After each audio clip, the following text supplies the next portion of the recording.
In Turkey, President Recep Tayyip Erdogan ruling party losing control of several big cities in the country's local elections, including the big prize, Istanbul. Our senior Middle East correspondent, Mohammed Al-Qasim, is following those results. A political earthquake in Turkey.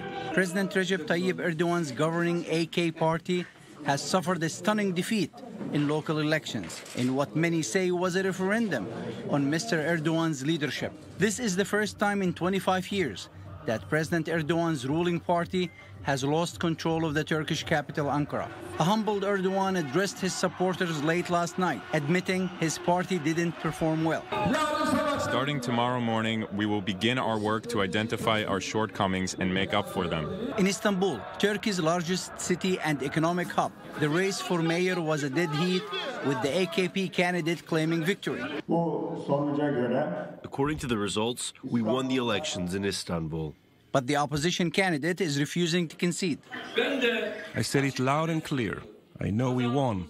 However, I cannot announce this because of my conscience, my sense of ethics, my political stance, and my understanding of statesmanship.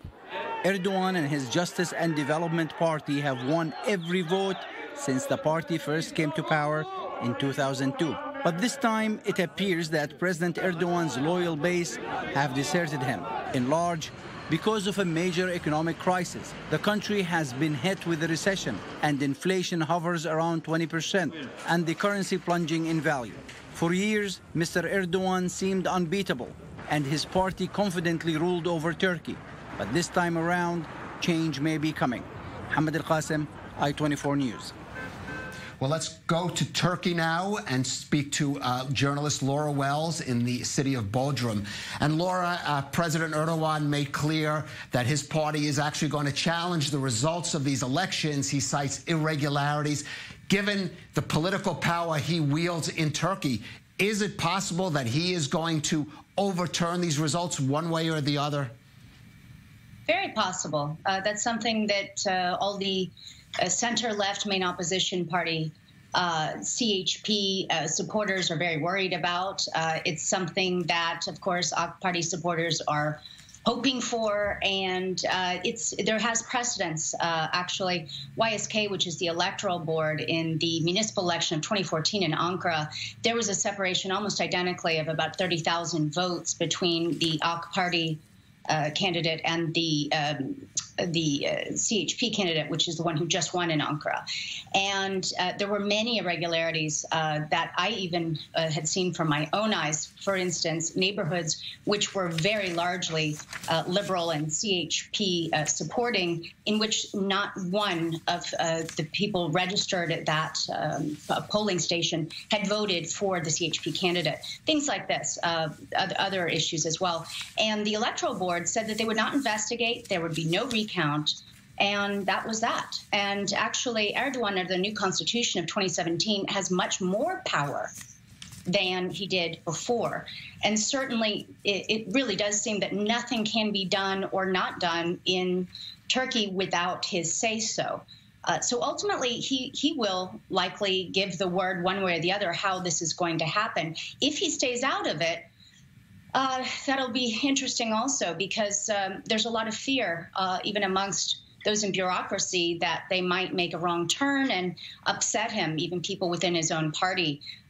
Even today, pro-government newspapers were very slow to report that actually the CHP candidate in Istanbul, IMAMOGLU, had more votes than the AK Party candidate.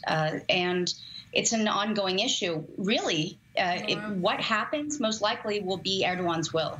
So often, even local elections could tell us a little bit more about what's happening in terms of a government's popularity than general elections. What do you think should be the main takeaway from these results? I think a lot of people want to change, but moreover, because Erdogan, the government's now so centralized under the new constitution, and Erdogan really is the face and the voice of the government. He campaigned more than any other candidate, really.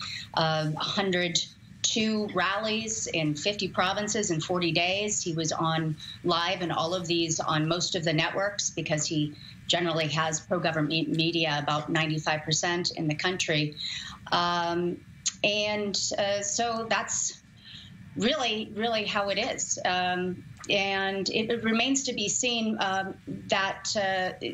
will these candidates stick? Well, he's going to make it very difficult for them, most likely, because the central government, controls most of the purse strings. But the economy, I think, was really the #1 issue. And because Erdogan is the face of the government, and he talks about the economy the most, and the finance and economy minister is his son-in-law, the problems that we've had in Turkey with the economy, most people blame on Erdogan. That being said, if there were general elections or presidential elections, it's really hard to imagine that he could be defeated at this time. Okay, Laura Wells in Turkey.